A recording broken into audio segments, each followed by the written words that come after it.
Coming to you from an old cruise ship lost at sea. The horror. It's the little podcast of horrors with James, Christina, and Chris. Welcome to episode 3 Episode Trace. of the little podcast of horrors. I'm so glad you said it right this time. Well, now that you properly informed me on, I'm better prepared for the theme this time. Yeah. So you're going to be giving the story on this episode. Yes, I, James, with my co-host Chris and Christina, shall be tantalizing your mind with a tale of wonder. So, and starting today's episode off, I am, getting into Halloween spirit by drinking a nice pumpkin coffee ale. Ooh, that sounds really Ooh, good. That does Yeah. sound good. Yeah, so we can get more into the Halloween spirit here. So he can tantalize us with his sexy story. Yes. Mhm. So I'd figured, since we've covered hauntings and very depressing murders, that we kind of take off a different branch this round for our third episode, and this is going to be a little bit more of a positive note. With that, we open it with a question: did you know that there is a benevolent space fleet circling the Earth as we speak? I did not know that.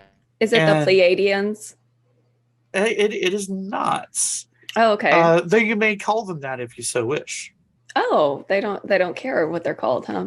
But this I mean, This- to us, to them, we would be the aliens. Well, I'm just saying. so this space fleet, which is it's an invisible space fleet, by the way. It Of can course be it is. visible. Yeah. It can be visible. It can appear as tiny as an orb, as large as a mothership. It can be multiple places at once. There's all kinds of different ships, and these are interdimensional beings, so they're not quite bound to our normal laws of physics as we understand them. But in any Lucky. case, the point is, this benevolent space fleet is at all times circling the Earth, and they're at the ready to help us ascend to our next stage of evolution. And they kind of have a prime directive-ish thing going on where they don't get in the way. But Makes sense. in the events that we really screw up and start to annihilate ourselves, as we are prone to do, they will intervene. So it's a hopeful note. As crazy as things have been the past few years, don't worry, we got some guardian space angels out there looking after us in case things get too Guardian- dark. Why do Guardian- they want to help us? Well, we're gonna get Because they're into that. guardian space Okay. angels. What else are they going to do? but I don't the trust core it. message here is things are gonna be all right. We just have to keep trucking along and trust this space fleet to look after us. And then the guardian space angels with the invisible space fleet, but not always invisible, will come and save the day. yes, now you're catching on. Well, yeah, I'm here. All right, so our story begins with a gentleman by the name of George Van Tassel. He was born in 1910 and lived until 1978. So George here, he's going to be more of a bit of a footnote in our episode today, but we could probably do an entire episode on just this guy alone. But George is one of the founding fathers, if you will, of what we nowadays call modern religious ufologies. So a I cult. was thinking a cult. Yeah. Yeah. Chris, yeah. So a cult. That's what The we word call it. is ufology, which is a word that bothers me, by the way, because like UFO is an acronym. So are we saying that this is an unidentified flying objectology? Because that's a awkward phrasing. But anyway, he's the father of ufologies, which is to say, beliefs that kind of mix a little bit of science with your pseudo borderline religion, You know what that what sounds have like? you. Do you know what that sounds like? A cult. A ufology. A cult. Potato. Ufology cult. Cult ufology. I mean, Is he in any way associated with L. Ron Hubbard? He is not, Oh, to my knowledge, thus far. sound like But, they would run in the same circles. Indeed. But old George here, with his old-timey ufology, his story really gets going when he moves to Giant Rock out in the Mojave Desert. wait, what? There's a place in the Mojave Desert just called Giant Rock? Yes. Makes sense. So it's here that he established basically the first large UFO center.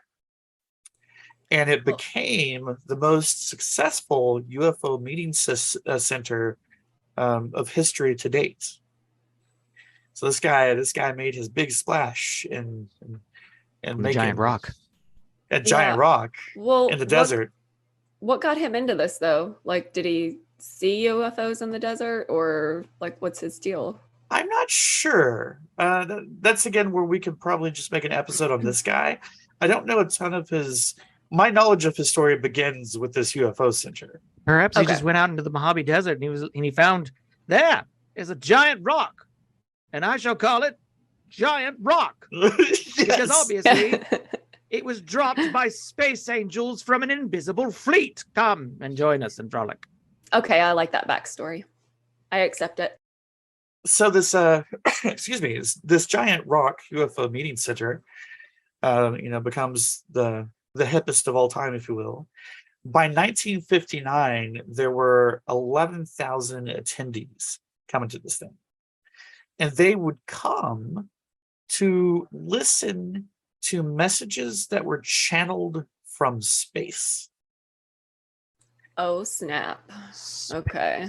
So you've heard of your channelers, right? Your people who connect to the spirit realm and channel your dead grandpa. Well, what about if they channel space aliens instead? Well, this is what they're I mean, doing. it makes sense, you know. There's- Maybe dead grandpa's busy. ET There's picked up a- the transmission. There's a lady on YouTube, Braca something. She claims to channel the Pleiadians. That's where I got that name from, because I actually hadn't heard of Pleiadians That before would, I saw her. you know what though? That would suck if it was the other way around. You know, like if aliens were channeling us. Like you just go into the market one day and you're like, come in. Like, what the hell? What is that? Anybody else hear this? Gaylord from Belotion 12. I don't think we're evolved enough to be cool to channel for anyone else. We're not interesting. They don't want to be in our brains. Right. They're trying to help us, not the other way around. Yeah, what would we say through them? Like, Hi, get what's your some- sign? yeah, you get some dude like, make America great again. And aliens would be like, we don't want to help anymore. Yeah. All right, so 11,000 attendees hearing some channel messages from space. So it begins. So from here, now that he's got this, crowd of attendees and followers, if you will, he establishes this group, this organization, this club, what have you, called the Ministry of Universal Wisdom in 1953. I would have just called it Rocking Out at the Rock, talking to aliens. Yeah. I would have been down. I would have gone to that. That's a title I could get behind. But this is 53, and they had already had a couple of such groups kind of sprouting out of this Giant Rock convention thing. So this was the culmination of them into like a cohesive group or ministry, if you will, of universal wisdom. So what's the Ministry of Universal Wisdom, you might ask? So it basically investigated and encouraged healing arts as sort of a side thing, but its primary thing, its go-to, its reason for existing, was to collect and analyze UFO phenomena and to go find UFO contactees and interview them. So they were kind of an investigatory group, if you will. And then they do like chakra healing and balancing on the side. Yeah, apparently their healing arts was kind of a side focus, not the main attraction, but they'll do some healing stuff. Sure, why not? See, Did the healing art? Oh, sorry. I was gonna say, did they have like commercials like, "Have you been probed? Have you been talking Oh, to damn. aliens? Well, if you have, you might want to talk to our people." Oh no. These are specifically not the kind of aliens that would probe you. That's some more good news. There's no probing. Oh, good. No abductions, I no mean, probing. that's a These are plus. chill aliens. I do have about the healing arts. Did they do that because it helps people channel the aliens if they're like balanced and well? Hell if I know. Okay. No rhyme or reason. It was just a side note when I was researching about them. I'm reaching too hard to try to find a connection. I'll let it be. Well, I mean that's another aspect of like this topic is so big, like we could easily make a series on this whole thing. So but anywho, our Ministry of Universal Wisdom, they taught that all humans have the power to tap into the universal mind of God. Okay. And you tap into the universal mind of God to facilitate humanity's evolutionary progress. Like, you are here on the scale. What? Oh, okay. That's where we're at. Good. Good to know. Exactly. And so basically tapping into this universal mind of God will help you evolve to a level the likes of major figures in this movement, such as Jesus and Ashtar, who we'll be talking about shortly. Ashtar. But two prime examples of evolved humans that have touched the universal mind of God. Explains a lot about Jesus. That's some helpful information. I Yeah, suppose. totally. Ashtar Okay. sounds, I was going to say, Ashtar sounds like a spokesperson for a cigarette commercial. I'm just saying, or a cigarette company. Well, we'll get to Ashtar, but so basically this ministry, their main teaching was that all humans have the power to tap into the universal mind of God, and that you tap into this universal mind to facilitate your evolution. And some examples of some individuals who have done this already would be Jesus and Ashtar, who we will be talking about shortly. So how do you do it? Just like a crap ton of meditation? Oh, I'm glad you asked. We Oh, will be God. talking quite a bit about that. You had to ask. I'm ready to talk to Ashtar. I don't know about you guys. Well, one must have patience when it comes to talking to Ashtar. So anywho, back to this whole universal mind of God thing. Our boy George, Not to be confused with the awesome singer. right. Our gentleman George found that he could tap into the universal mind of God to contact dead humans. One in particular of which was Nikola Tesla. Just side note. Very specific. Yeah. Well, I mean, once you tap into the universal mind of God, I mean, it's pretty useful. He's still working hard in the afterlife. One would presume. Gotta get that AC Because current going. because Tesla told George to build an integration machine. And the purpose of this machine would be to expand humanity's lifespan and unlock the ability for each of us to access both past and future knowledge. Past Cool. and Stuff. Wow. Like Okay. A time machine. But in your mind, An integration machine. integrating about with time. Yes. Okay, cool. Did he do it? So anyway, that's the end of that story. We just keep moving on. That was another side note. Just FYI. That's it. That's all there is to it. Nothing more. We don't know if he built a machine.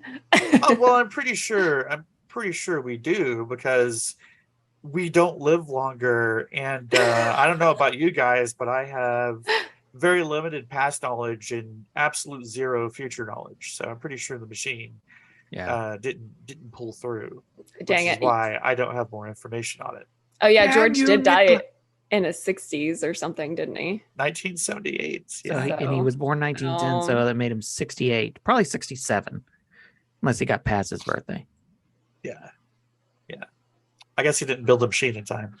Maybe Nikola Tesla needed to talk to another scientist. Yeah, maybe he just couldn't get back to him in time. Maybe don't pick a guy who goes out to the Mojave Desert to a big rock and can't even think of a better name other than calling it Big Rock. Well, like that's what I was thinking. Okay, so if I talk to Nikola Tesla, okay, and he tells me to build some integration machine, there's no way my French major ass could build this integration machine. So maybe he needs to talk to an engineer or something. For real. I've made contact. He's a gardener. Shit. He's not going to understand anything I'm trying to tell him. Well, unfortunately, at this point, beggars can't be choosers. Not like there's, just channelers all over the place to chat with. Yeah. You kind of get who channels you. That's who you get. And I don't think a lot of scientists are trying to channel the dead. So No. Yeah. It's unlikely, I guess. And that's why we can't have nice things, because we can't get our scientists to channel the dead. Beggars can't be So choosers. You no gotta take integration what you get. machine for us. No expanded lifetimes for us. Sorry, guys. Okay, if any scientists end up listening to this, please start channeling and figure out how to make this integration machine. Yes. We all want eternal life. It's the Yeah. future knowledge. I suddenly hear a collective no. A collective eye roll, just Yeah. so hard. Yeah. So to basically I mentioned Jesus being one of the examples of the evolved beings. So a little bit more on that.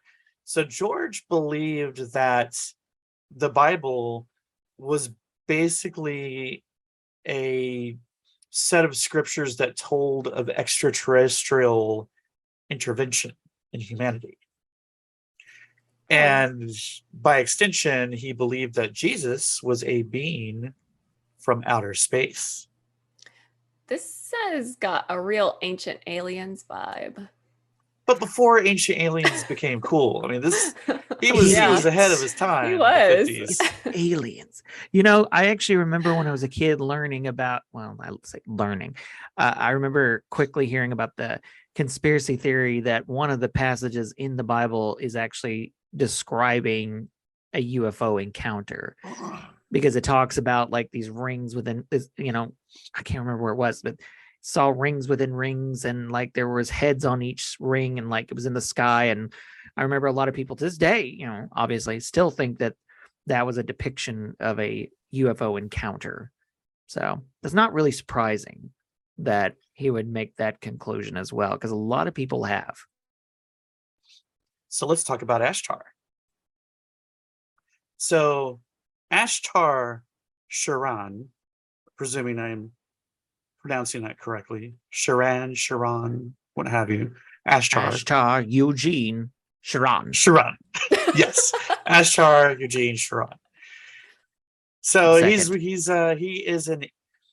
he rises to prominence as among those channeled beings from space. He rises to the top as a particularly popular one. Ashtar is an interdimensional being. So not only is he from outer space, but he's from dimensions beyond what we can presently observe. Outer interdimensional space. Like the Fae. So our boy Ashtar comes onto the scene when he starts telepathically communicating with George in 1952. And this is while George was accessing the universal mind of God. So, that was the point that, you touch the universal mind of God, then Ashtar is able to talk to you. And it all makes sense. One follows the other. I wonder what Okay. else he was accessing, if you know what I mean. Let's not judge Ashtar's personal preferences. I'm not judging Ashtar. That's so. When this first contact happens, if you will, between Ashtar and George, this kicks off the what's called Ashtar is referred to by some as the first metaphysical superstar of the flying saucer age. He's the Britney Spears, huh? He is. He's the Wait, Britney Spears. that's who you go to, Britney Spears. Leave Come on. Ashtar alone. Come on, she's a superstar. Okay, what about Madonna with the pointy? That's better. Superstar. All the like Britney Spears. Yes, She's a He's freaking the Elvis. megastar. He's the Elvis of metaphysical interdimensional. Oh, baby, beings. baby, why are you channeling me? I must confess, you will believe. Oh my Ooh. gosh. I can't wait for, well, no, this is really sad, but I was thinking like, okay, like 100 years in the future, somebody's channeling Britney Spears and just like comes through that. Like what? Anyway, off on a tangent. I'm So channeling a pop Ashtar. star from the 20th century. Ashtar is the leader of the similarly named Ashtar Galactic Command, which is an entire space fleet I would of such imagine. interdimensional beings. So he's a megalomaniac and named the Galactic Fleet after himself. The Ashtar Galactic Command. Well, I mean, if you had your own galactic command, you'd This be is- really tempted to put your name on it for. Hold on, I'm thinking. Ashtar Galactic Command from outer interdimensional space and beyond. Okay. I think it's got a good ring to it. You know what? It They've got a does, great it does. whoever Ashtar apparently has a great PR person. He does. He really does. So the other name I've heard dropped in this regard is that this space fleet, this galactic command, if you will, they're basically a part of the larger confederation of planets. So it's this conglomerate of various alien civilizations that have come together, and they are represented by the Ashtar Galactic Command. Okay. Yeah, I'm speechless on that one. I'm not Yeah, I sure what. So They're this, called the Confederation of Planets. Something of the sort. Oh my gosh. Okay. Oh yeah, okay. I mean, I just want a whole backstory, like how did they all meet and all that. Okay, but continue. Yeah, I don't know if we're ready for that interdimensional metaphysical backstory, though, with our simple, unevolved, unascended human minds. Yeah, our brains would explode probably. Probably. So anyway, prominent contactees, prominent channelers that attended these weekly powwows at Giant Rock were the ones who basically ran with this whole Ashtar Command concept. So you've got a bunch of them like adopting this concept and just running wild with it. So Ashtar's, he's getting some popularity going. So just another name to briefly drop as we truck right along. There's this dude named Robert Short, who also goes by Bill Rose because reasons. So he was an editor of this 50s UFO magazine called the Interplanetary Digest. So basically he splits off from Van Tassel's group, and I only mention him because he's sort of like the main character in this saga who really, brings the term Ashtar Command into the mainstream ufology, if you will. So anywho, we've got Ashtar taking off, Ashtar Command, Giant Rock conventions, thousands of people getting on board with this thing. So by the mid 1950s, this is basically all evolved into this idea that Ashtar is the head of this galactic law enforcement agency, the Galactic Command. So they're space cops. They're space cops, yes. Okay. Yeah. So there's Galactic Law Enforcement Agency, and their purpose was to prepare to rescue humanity. Because I mean, when are we not in need of rescuing? Well, like, and are we doing things that are impacting them? Is that why they have to be the hot fuzz of the galaxy? What do you understand? Yeah, where there's so many The space names just fuzz. dropped into this. Just like, what are we up to now? Hold on. The galactic Representing the Confederation of Planets. and they're the hot fuzz of space. And Ashtar is played by Simon Pegg. Yes. Yes. Simon Pegg, if you ever somehow listen to this podcast, There there you go. I charge a modest royalty fee. He always has to do his plug. He's gotta be like, He's got to get that hustle on, okay? This is America. Everybody's got a side hustle. yeah. We got to afford health insurance somehow. Oh I my gotta stay ahead god. of this Ashtar thing, man. I want to ascend, so you gotta hustle if you're gonna ascend. You want to assume. ascend, then you gotta hustle for the space fuzz. Anyway, what was I saying? I don't know. I'm Space fuzz. sorry. They came down. You said they were. Yeah, the Galactic Law Enforcement, and they're preparing to save humanity. That's their whole thing, right? So you were saying though, why are they doing this? Is it because we're having an impact on galactic stuff? Thankfully, Right. no. Oh. Because basically the rule, their sort of pseudo prime directive is they don't interfere with us unless what we're doing starts to be an imminent threat to our survival, or we start doing things that impact the rest of the galaxy, in which case Look, okay, you guys are embarrassing us. That's the reason why we cannot take this anymore. It's like every time we come to, it's like, shit, what are they doing now? Everybody else is judging us. You need to get it together, Earth. Just turn Earth into a parking lot for their spaceships. We can't deal with y'all anymore. Now we're Hitchhiker's Guide to the Galaxy. Yeah. So another name we're going to touch on just very briefly. There are many names we could touch on in this saga, but there's this prominent channeler of this era by the name of Eloise Mueller, who predicted Mueller. that a space fleet would arrive in our neighborhood in the near future of the 1950s, if you will. And another fellow channeler by the name of Adelaide J. Brown jumped onto this bandwagon and claimed that there are other planets in the solar system that had flourishing civilization. So this is all feeding into this. There's this Confederation of planets. There's all these different alien civilizations. This Galactic Command headed by Ashtar represents them, so on and so forth. So this is all starting to cohese together, if you will. Do they work with our government? You know how there are those like conspiracy theories about like our government working with aliens? I'm not sure, especially since they don't communicate in what you might think of as conventional methods. Okay. It's all telepathic. I've yet to run into such claims, but I wouldn't be surprised. But they thought there was also life in our own solar system on other planets, like Mars or Jupiter. Well, yeah, It was the Yeah, that's the- 1950s, so I mean, you know. okay. could be the moon people for all you know.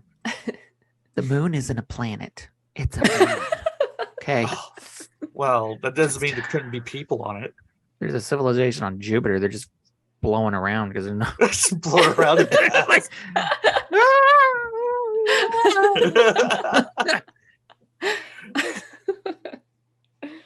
So now we hit a sort of bumpy period in this movement, because at this point, as we're moving out of the 50s and into subsequent decades, there start popping up a bunch of predictions.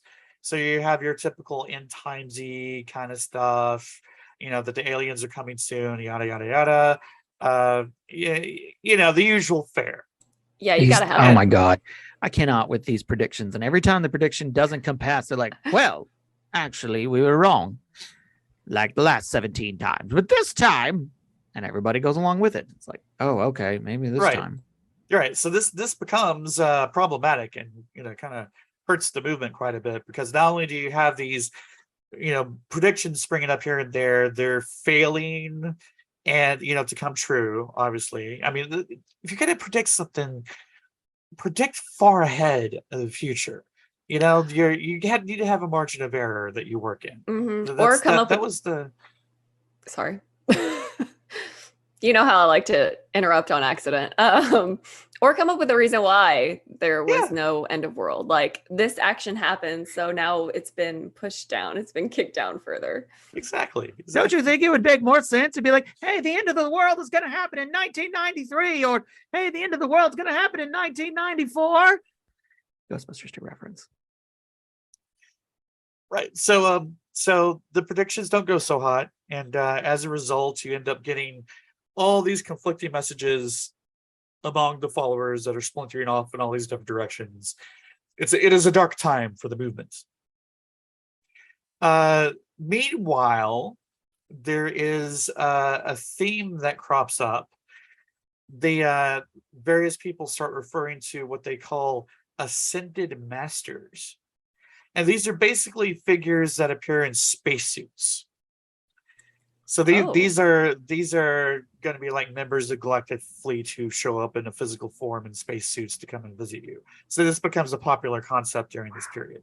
I've heard of ascended masters, and like Jesus and like Buddha are ascended masters. I've not heard space aliens in onesies as ascended masters. But this isn't in disagreement. I mean, of course, Jesus is an ascended master because he touched the universal mind of God. That's true. Yeah. Yeah. Along with Ashtar, Ashtar. Sense. So anyway, we have ascended masters appearing in spacesuits. So now we move into the next decade. So as the 50s go into the 60s, we start having more and more people claiming that they've also come into contact with Ashtar, who is one of these ascended masters. And at this point, we've gotten past our failing predictions. It has survived despite the harm that all that did. And now it is starting to evolve into a centralized movement instead of being all this splintered off narratives and stuff.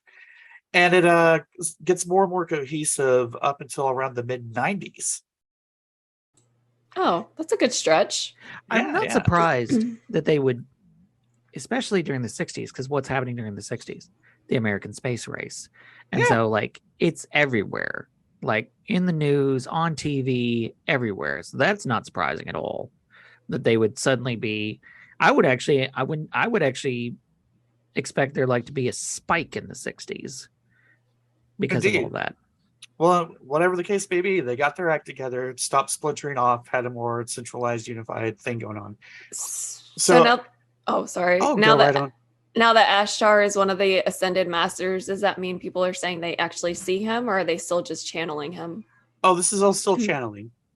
Oh, okay. Just more people are channeling Ashtar now. Okay. Not just George.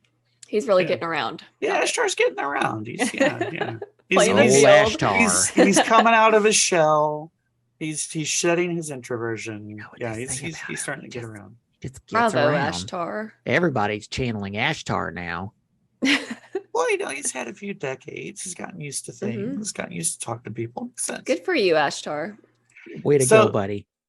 So during the 90s, another figure by the name of Tuella, and I don't know if I am pronouncing that right at all. I only have the single name, so that was kind of a mystery to me. But this is another just passing figure footnote here. But the reason I bring that individual up is because they helped bring about Guardian Action International. Is this a human or an alien? This is a human. Okay. Because they founded Guardian, or she founded Guardian Action International when Ashtar approached her with a special mission. Oh, she's the chosen one. Yes. Ashtar gave her the mission to publish several books throughout the 1980s. Okay. So that was her thing, and that culminated in the foundation of Guardian Action International. I'm gonna have to read these books. Indeed. Yeah, I'm kind of interested too now. So by this point, the belief system involving Ashtar has evolved to a point that at the core of it is this belief that there is humans are going to evolve or transform primarily via technology. So, and as a result, as humans evolve via technology, we will eventually, those of us who ascend will, I presume, leave Earth for a bit, but then come back to Earth to enjoy a golden millennium or a golden age, if you will. So we're gonna like transfer our consciousness to a floppy disk they're gonna take out into space. Floppy. I mean, with it being What the is this, the 80s, 1980s? I mean, yes, that's it what I is. was. Floppy disk, it is. Yeah, I mean, CD if you're lucky. Get that? I'm Wi-Fi. Okay, so what happens during this golden age? I'm dying to know. Are we in the golden age? We are not. It is Ugh. still in our future yet to come. Are you on a That's floppy where we're all disk? heading. Okay. We're all heading to the golden age.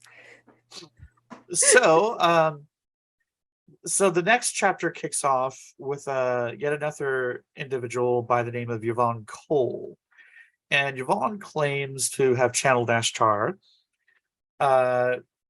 during around 1986, and Yvonne predicted the destruction of all Earth civilizations and the arrival of a number of different various aliens in 1994. Oh, so we were Yeah. supposed to be decimated already? Yeah, our Earth civilizations were supposed to have collapsed, and we were supposed to be powwowing with I'm starting all to these think that different aliens by Ashtar will now. tell you whatever he needs to so he can channel you. Hey, Is you got to do what you got to do. Channeling Oh. is not an easy thing. So a lot of these are women too. Is he like making moves on them, just like trying to get their company? Like, so it's funny you say that. Listen, Just because if I'm you from- do a Google image search, and I encourage you to do so. is he hot? I mean, he is this like almost what's the term I'm looking for? Like Lord of the Rings-ish, Legolas looking, long Wow. blonde haired, I'm in it. Okay, I'm fair looking this up. skin. Shows up. Listen, I'm an interdimensional being, and if you want to know about the Oh my end of the God. world, why don't you and me channel a little bit, have some Like, wine, the talk girls a are, like, little. Fanning themselves. Yeah, he is Also, I- definitely gosh. played by Orlando Bloom. Also, I look Definitely, like hands Orlando down. Bloom. Oh my Hey gosh, there. you are so right. It looks like he's Yes. getting married to an old man in one of these, though. What is happening? Well, there's a lot of things that happen You with It looks restrict like- his life choices. Maybe they are in love. when it you're looks as like beautiful Jack- as Ashtar. It looks like he's marrying Jack Nicholson in one of these images. Who wouldn't? Yeah. This guy's a looker, I don't Did think you many see people One would Flew kick Over him the out of bed. Cuckoo's Nest? Oh my gosh. Oh yeah, I mean Jack Nicholson's a babe, but wow, yeah, he does look like Legolas. Okay, Yeah. So unfortunately, or fortunately, depending on how you look at it, that prediction didn't come through. But the movement carries on. And I had forgotten about this detail. This is back to your point, Christina. There was also a claim during the 90s that there were governments working with extraterrestrials to prepare for contact sweet. and the landing. So the landing was one of the upcoming events. The landing. Yes. So various governments in the world are talking to ETs. They're getting messages from the Galactic Command, and there's this prediction that there's going to be a landing, of which first contact, and then a grand message from Galactic Command would be broadcast to all the world. And in the meantime, and this is probably still something predicted to yet happen, I'm guessing, since it obviously didn't happen in the 90s. But so a number of Ashtar followers, as we prepare for the landing, a number of human Ashtar followers would serve as advisors, ambassadors, and peacekeepers during the evolution that follows the landing. So if you're an Ashtar follower, you can get a pretty good job post landing. Promoting within, yeah. Yeah. I'm doing what Christina was doing. I'm looking at pictures or depiction of Ashtar. Why are they always blonde haired, blue eyed, clean shaven? Like, I just want to see a DD that looks like Danny DeVito, you know? But there's definitely some interdimensional white privilege going on here. Yeah. Something fierce. Yeah, you think. Like, I am Ashtar and I am perfection, blonde hair, blue eye. Right. I mean, he's kind of looking space Nazi, if you ask me. That's what I was thinking. My suspicions are up.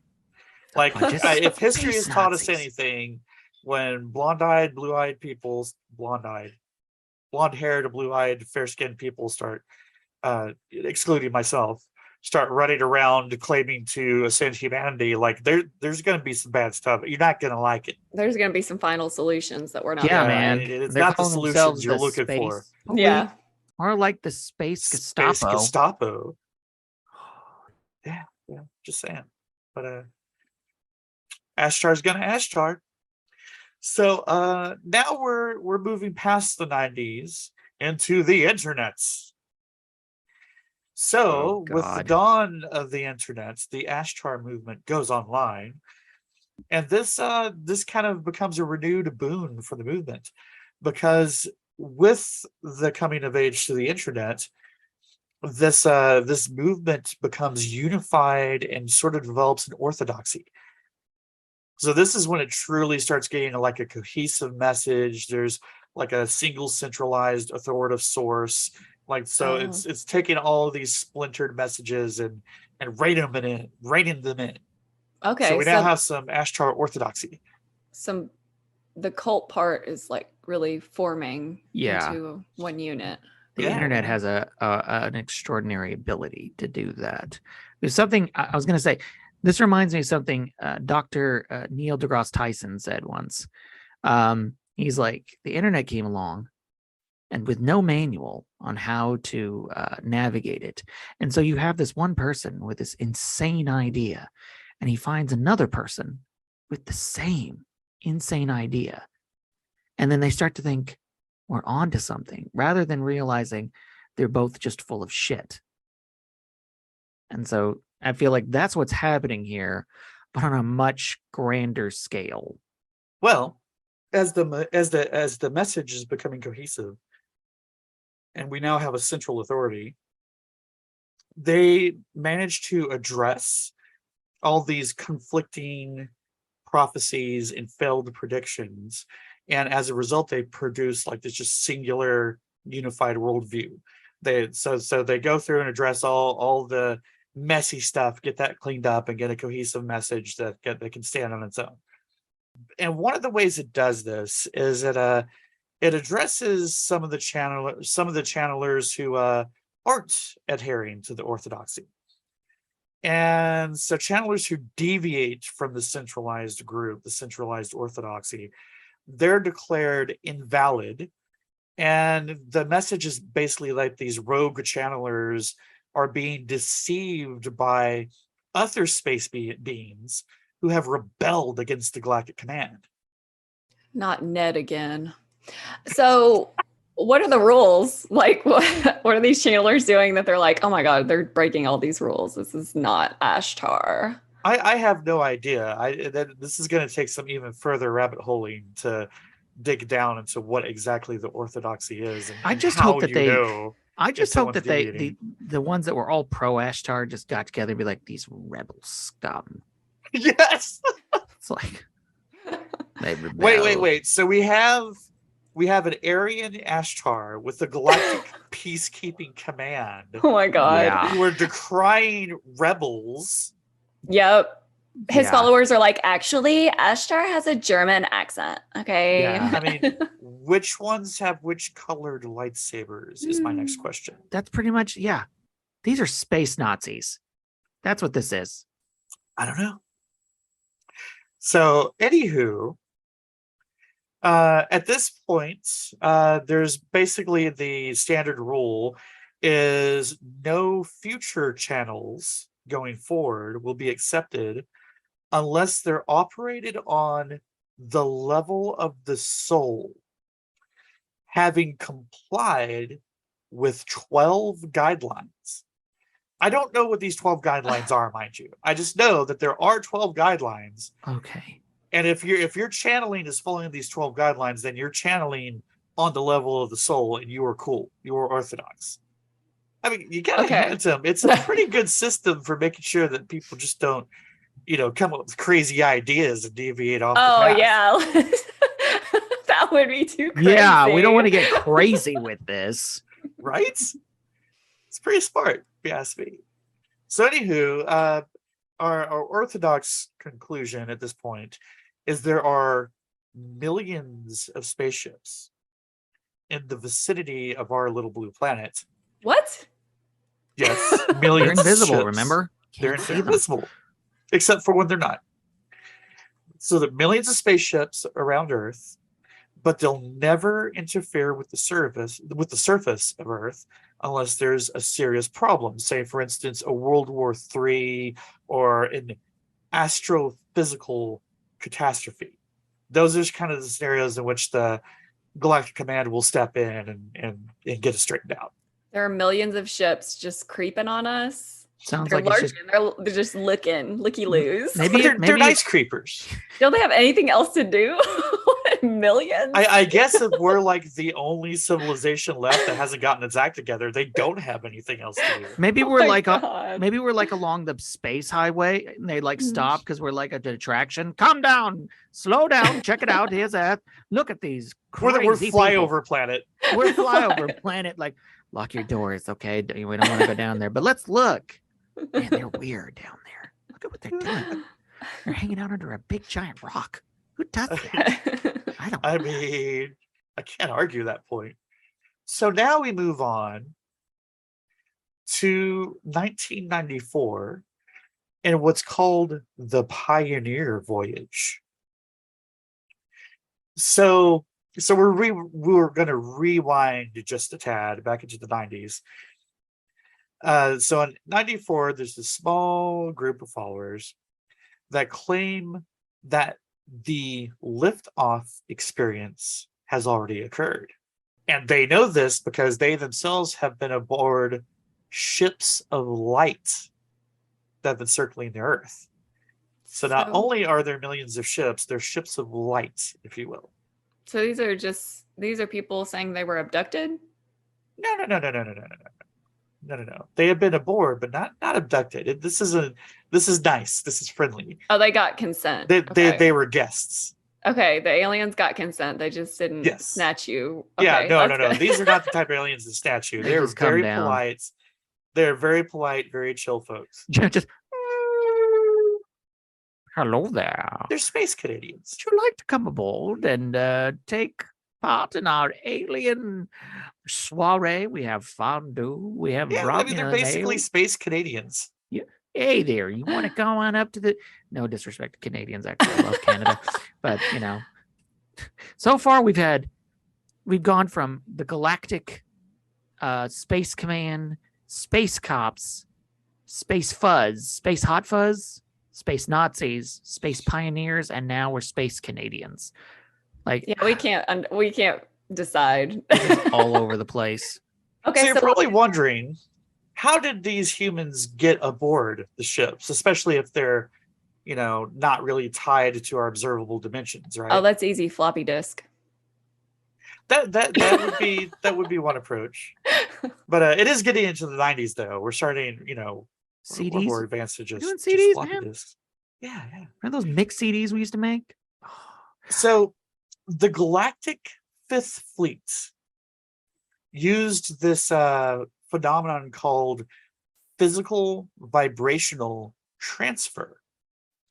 And this vibrational transfer basically involves the human consciousness being raised from the physical dimension and transferred to the light ships.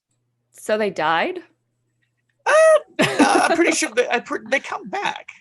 So it's just an NDE. It was a digital download. Probably more like an out-of-body experience, is what I'm guessing. You come back, you're all right. Yeah. You're not dead. So you just drop down, but meanwhile your consciousness is like, hey, would you like some assorted cheeses? Yeah, what they do on the ship? Yeah, what they do on the ship? of light. Of light. I'm sorry. They had to like, so here's my mixtape. They're playing house And you're music. just like, this is great. I love it. You like it? Yeah.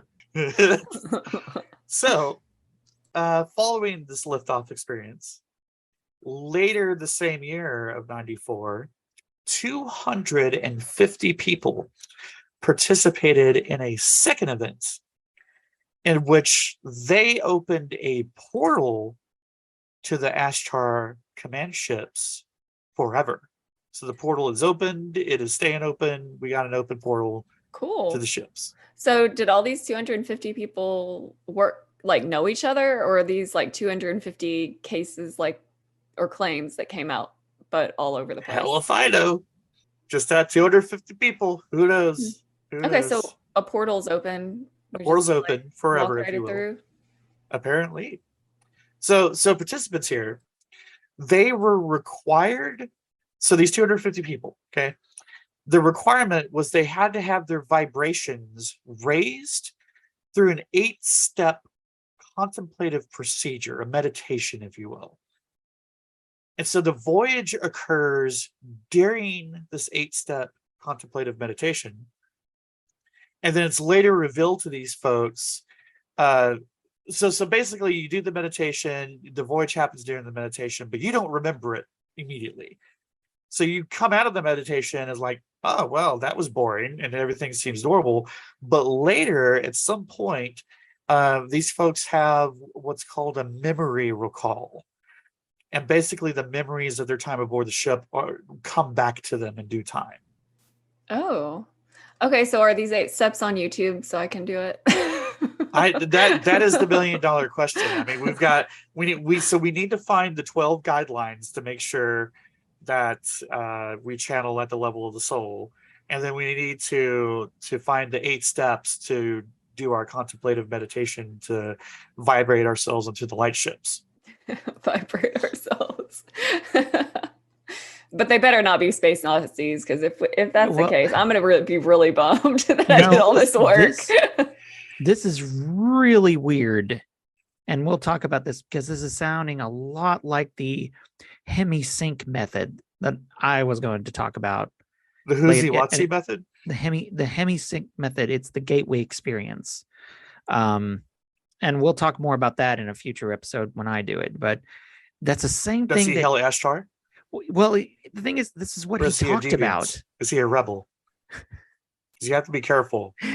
It's just that he does this, and there is a... Don't let him lead you astray, Chris. I won't. I won't. Because you'll never be vibrated onto a ship of light. But if you follow a guy who's deviated. He talked about the same things, vibrations, that his body would start to vibrate. He was able to astral project. And yeah, so I'm a little like, whoa. Okay, that's an interesting coincidence. It's all about vibrations. Yeah, that'll be a good next episode. Is that what your next topic, Chris? Or is it? Yeah, later? and his name was Robert Monroe. Okay, cool. And That'll yeah, be that's so you're hearing the truth this episode, but beware the potential false teachings that deviate from the actual Long orthodoxy next live episode. the Rebel Alliance. So, one thing to keep in mind throughout all of this is, as in the words of the doctor, everything is very timey-wimey, if you will. So there's a lot of like time is relative kind of stuff going on here. And I say that because even though the time spent in meditation is relatively brief, the time on the ships was extensive. Oh, how long? I haven't seen an actual figure. It's just to generally say they spent a long time on the ships, though that they spent a short time meditating. Okay. They were like, I fell asleep for 10 minutes, but I was up there 1,000 years. Yeah, apparently. It's pretty convenient. It's a It good kinda nap. It kind of makes really sense good if you nap. think It's about a really like good power sleep. nap. You know, it's like sleep. You have no perception of time at all, and it's like when you wake up, you're like only seconds have passed, and you're like, what? But actually, hours went by. Exactly. So these two liftoff events, they basically occur on a spiritual or etheric dimension, if you will. And this is basically the goal that they have for all of us. This is they want the entire human race to ascend in this manner. So basically, these 250 ascensions are a precursor, sort of a setting some examples to go by, if you will, so that the rest of us can follow suit in time. So the collective ascension to come will be aided by large electric grids that are deployed around Earth by all these guardian ships, by this galactic fleet. Oh, that's why they need millions, huh?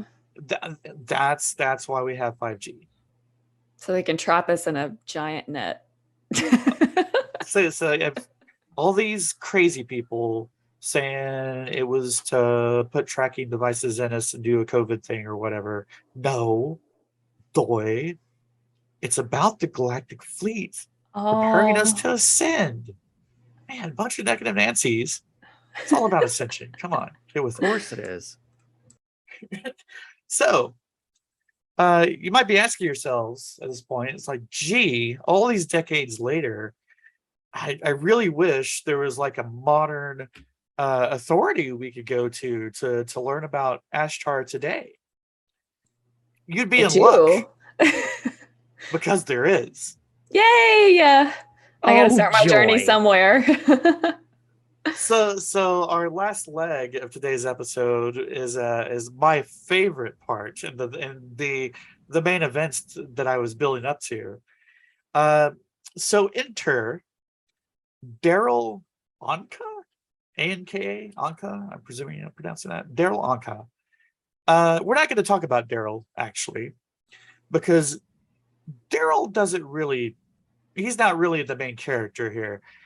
Daryl is the physical human vessel through which Bashar talks to us. There's another one, Bashar. Yes, Okay. Bashar is a. Well, let me just grab a snippet here from Bashar's own website. Not to be confused with Daryl. This is Right. Bashar's website. Right. Bashar.org for the curious. Oh, okay. To quote, Bashar is a physical ET, a friend from the future, who has spoken for the past 37 years through channel Daryl Anka. He has brought through a wave of new information that clearly explains in detail how the universe works and how each person creates the reality they experience. Over the years, thousands of individuals have had the opportunity to apply these principles and see that they really work to change their lives and create the reality they desire. Overwhelmingly, the response we receive is this works. Of course they do. Rave review. This works. 5 stars. So there's I found that the best way to acquaint yourself with Bashar, not Daryl. Daryl's the physical human through which Bashar's channeled. He's just the meat suit. He's Okay. just the meat suit, if you will. Thank you, Daryl, for your sacrifice. So you can Thanks, Daryl. find a Facebook page titled "The Real Bashar." It's helpful because this way it's not confused with the various other, fake pretend Bashars. This is the real posers. Bashar. Yeah. The authentic Bashar. So he's got a Facebook page, and he regularly posts videos in which Bashar is channeled through Daryl, and he communicates with all of us. So you can go to his Cool. Facebook page and watch these videos and Mhm. hear the words of Bashar yourself. Bashar being, he's one of Ashtar's boys. He's one of the galactic. Oh, okay. Is this part of the orthodoxy? Are we still we're still good here? I am assuming so. I haven't found anything decrying Bashar, and everything he said has seemed on point with everything else I've encountered thus far. So, Bashar is nothing short of amazing, and you have to watch this guy's videos to just appreciate to appreciate Bashar, man. So So what happens when one of these videos is posted? Bashar through Daryl. We see Daryl on screen. He has his eyes closed and he's sort of forming. He has his hands resting sort of in an upside triangle formation, if you will. oh, Down in his belly. And every video begins with, "This transmission is titled," and then the title of the speech or what have you. But every video begins with, "This transmission is titled." It's amazing. And so, man, this guy is a gold mine of information about Ashtar and the Galactic Command that I cannot cram into an episode. So I'm just going to give you guys some highlights. wait, is Bashar a gossip? Is he spilling the tea about Ashtar finally? Are we gonna know the true Ashtar? Let me think it's tell you gossip. about I think he's just- Ashtar. Whoa. I don't mean to gossip a little bit, but Ashtar gets around, if you know what I mean.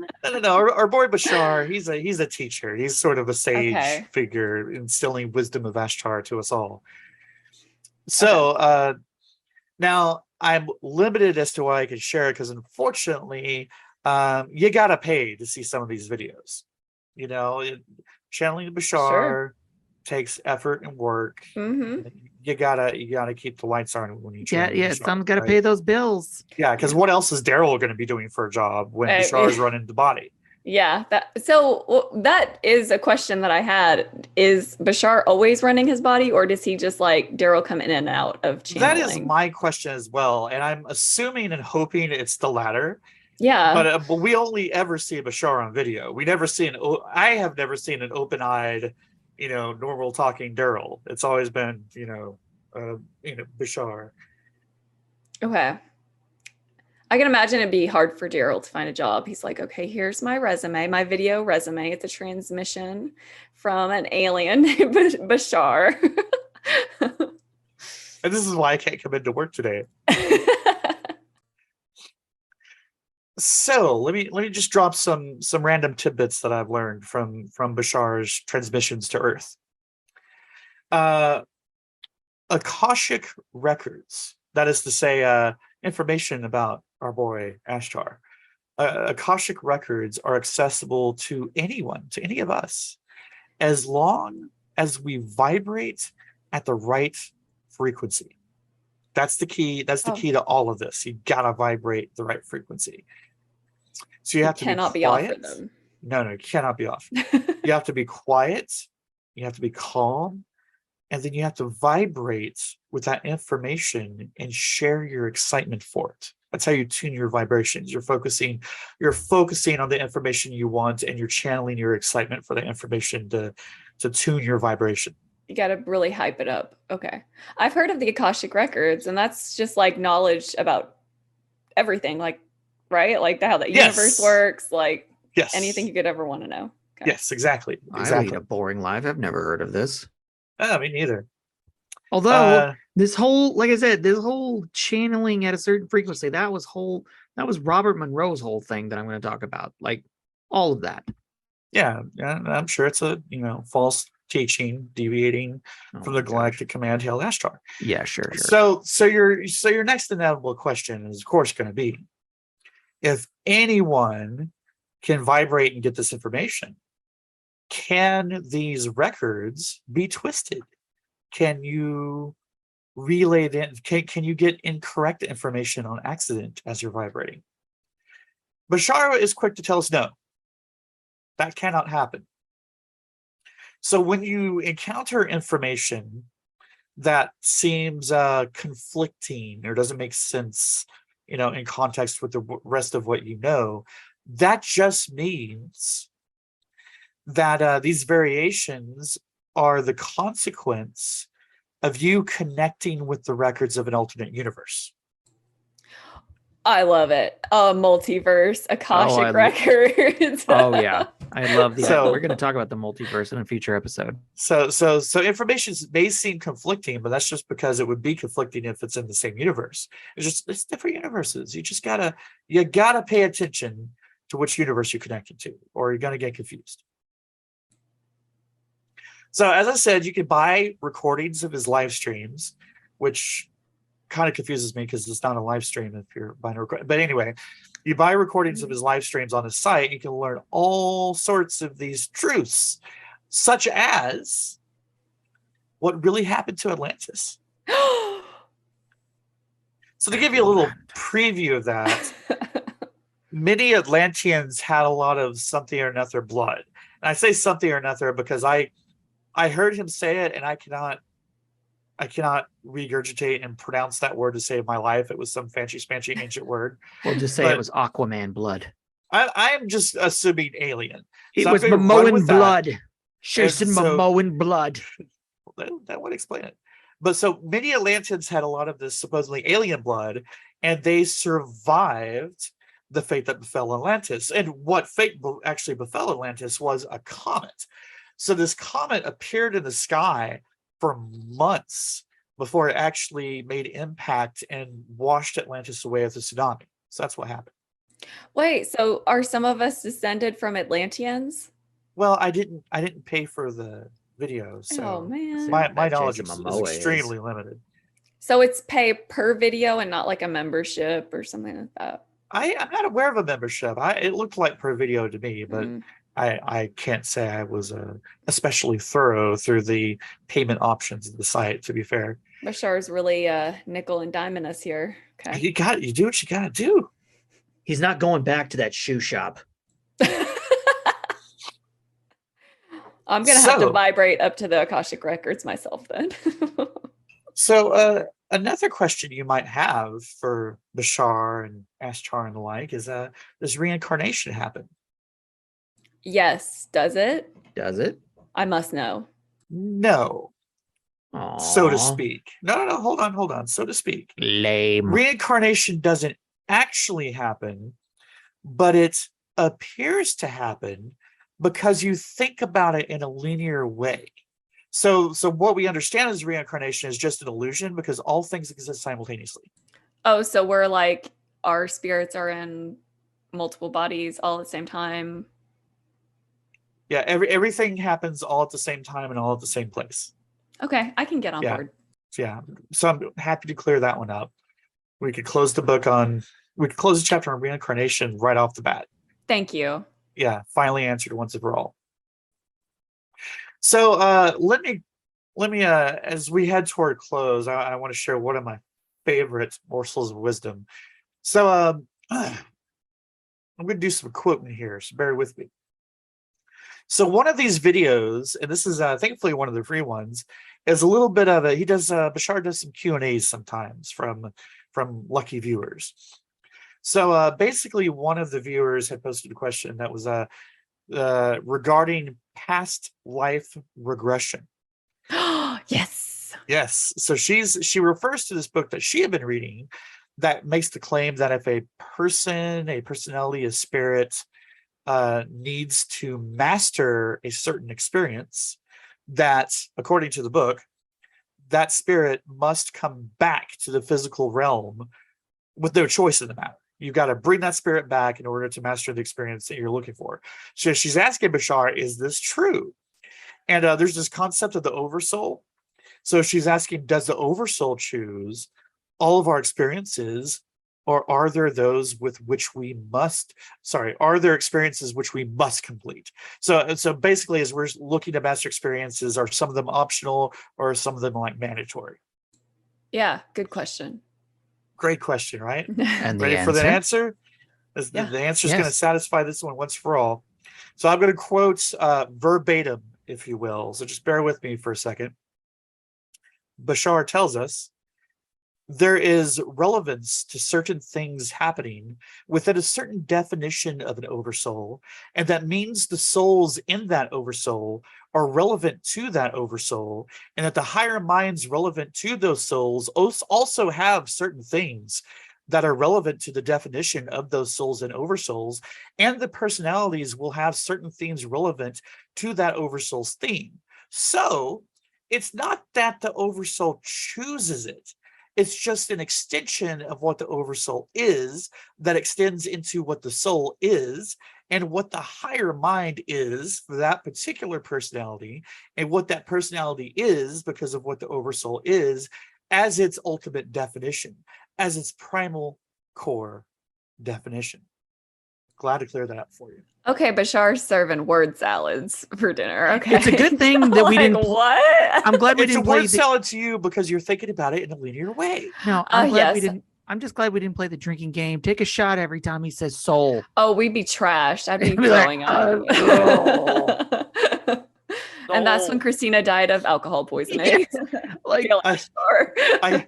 I cannot tell you how many times I had to pause and rewind that video to get that quote down. oh my god, I'm just like, and when somebody's I like, don't I get don't it. get it. Well, you're just too linear, I guess. You Yes, need you're to think- vibrate your soul up higher. Yeah, Exactly. maybe if you were a little bit more eighth dimension like the rest of us, but you're not. Fifth dimension.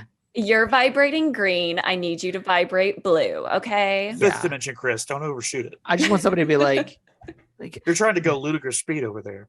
shut your mouth, Daryl. You don't call me Daryl. Hey, Mom. Bashar. Like, okay, Bashar. So about those misunderstandings when we think we hear like word salad or something.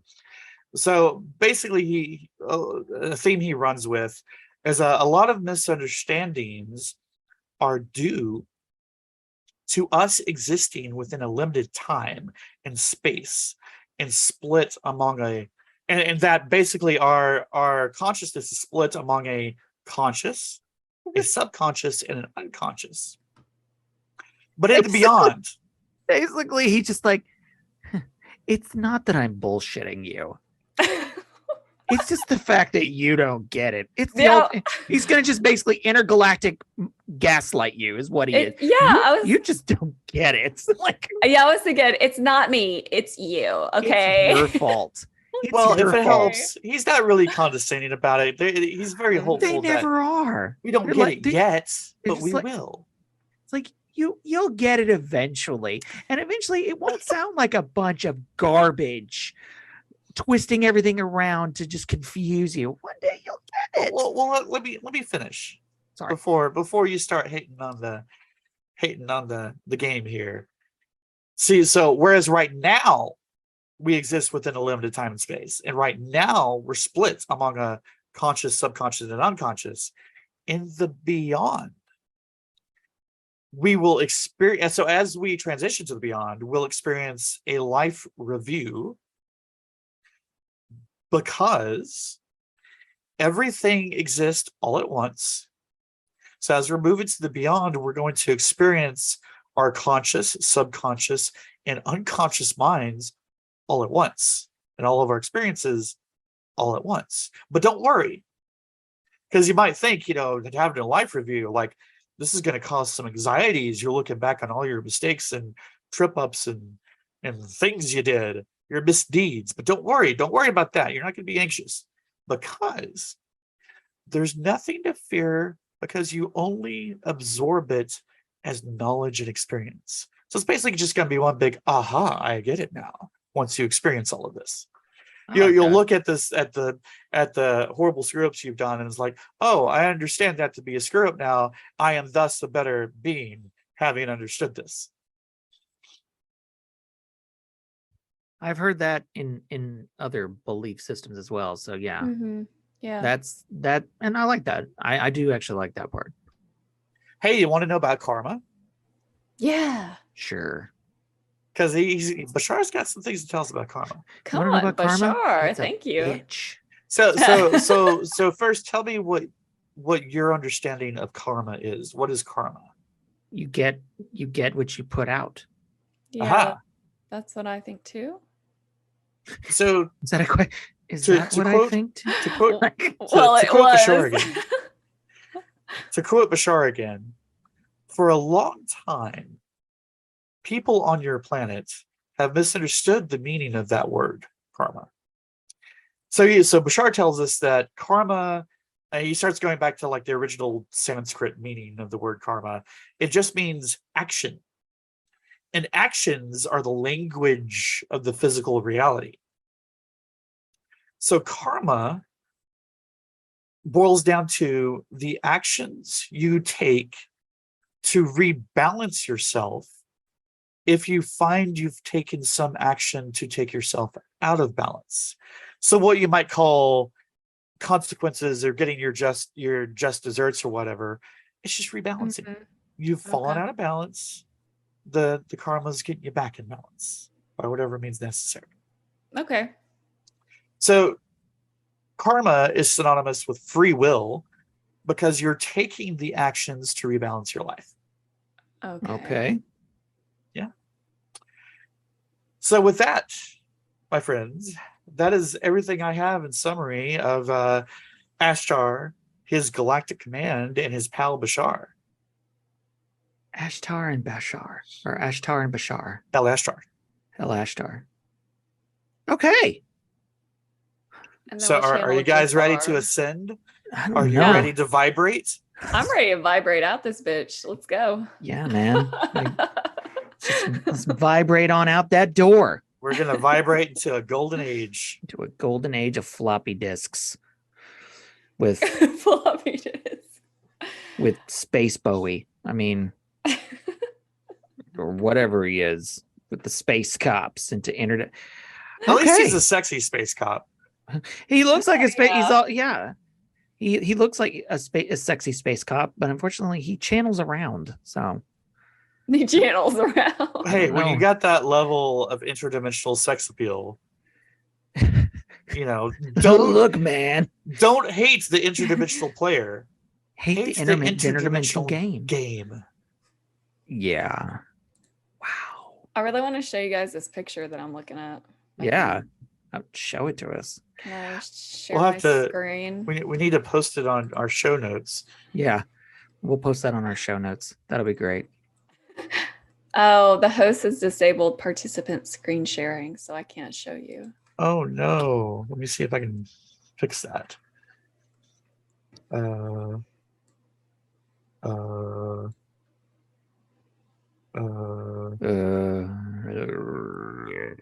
Okay, you're the host now. Oh, Now you're the oh. host. I'll just give you all the power. That's a all the lot of power. power. I don't know if Give I'm her ready it for this all. responsibility. Okay. Can you guys- Yes. Is that Biden? I don't know. I thought it looked like Jack Nicholson, kind of. Is it Jack Nicholson and Biden? Is it a Gestalt? What are the little people here? What the? I don't know.